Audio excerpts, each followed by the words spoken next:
сәлеметсіңдер ме балалар? Ана тілі сабағы 29-шы сабақ.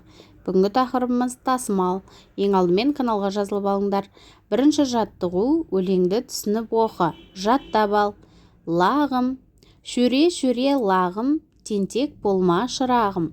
Секек теме деміңді ал, селтең демей құлағың. Марқа туған бөрте лақ, әңгімеге сал құлақ. Ойнай көрме тым ұзап, боп жүрмесін бәрі тап. Әбділда Тәжібаев. Бөрте дегеніміз көкшіл теңбілдері бар ақ түс екен балалар. Суретте көріп тұрғандарыңдай лақтың түсі екен. Өлең не туралы айтылған балалар? Өлең лақ туралы айтылған екен. Лақты сипаттап айт. Лақты сипаттап айтыңдар балалар.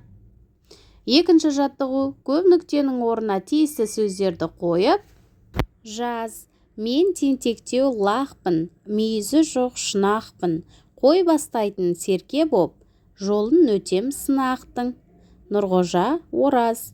Керекті сөздер лақ, серке сөздерін біз орнына қойдық балалар. Мүйіз сөзін тасымалдап жаз дейді. Мүйіз. Екі буынға бөліп тасымалдап жазамыз балалар.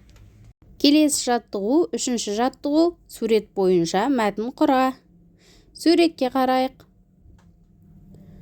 Жаз келді.